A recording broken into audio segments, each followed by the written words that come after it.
Our story begins with a newlywed couple, Andrew and Jackie.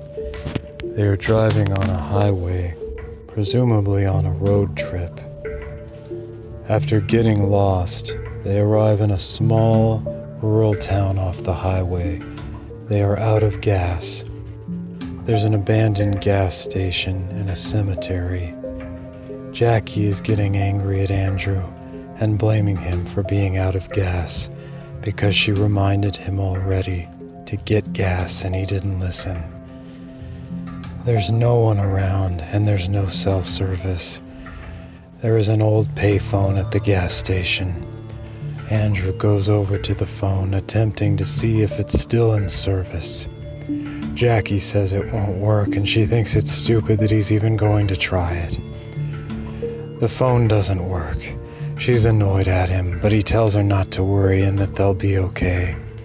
There are no other cars driving on the highway. Immediately upon arriving in the area, they both feel a creepy, eerie vibe.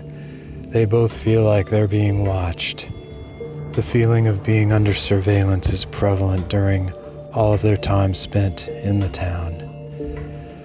Andrew looks at an old map of the area and he sees that there is supposed to be a hotel and some stores up the road about a half-mile away.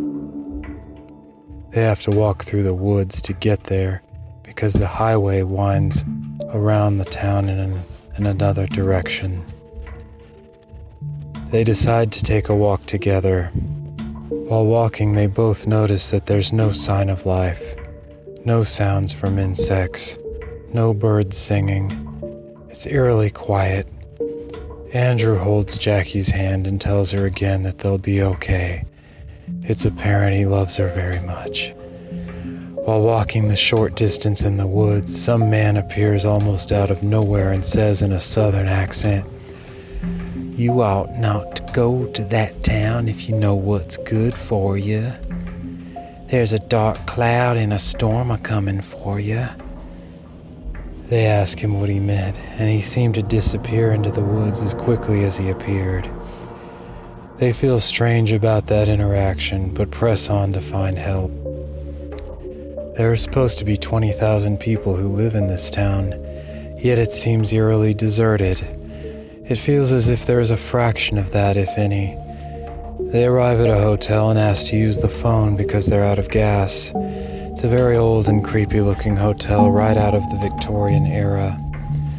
It's very damp and musty inside. The person at the desk seemed normal enough and says they know the local tow truck guy and they can call him over.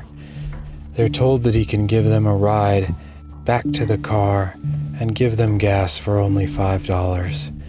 Everything seems normal except the unusually low cost of the service. Andrew notices some missing persons posters that have been put up in the hotel lobby. Children, adults, elderly. He finds it odd that so many are in a hotel. Usually that isn't a place that displays missing person posters, but he forgets it. Jackie is happy that they're getting helped. The tow truck driver arrives, gives them a ride back to the car, and fills up their gas. He was a large man who was unshaven. He seemed hungover and sweaty. He smelled like cigars and cheap perfume that tried to mask it. He was drinking a large Coke. He was nice enough and, as agreed, only charged them $5. Andrew asked why it was so low, and he said it was all he was allowed to earn for this job. Andrew asked what he meant, but he didn't respond. The man told them they should move along now that they had gas. Bad things can happen to outsiders. They both wondered why people tried to discourage them from being there. They asked what he meant, but he just grinned and got back in the truck. He took off, and while he was leaving, they could see him staring at them. They both say to each other that it feels strange here, and they still feel like they're being watched. They get back in the car and head to town to get some food before they leave.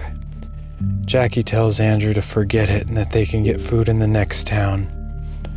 Andrew insists that they stop for food.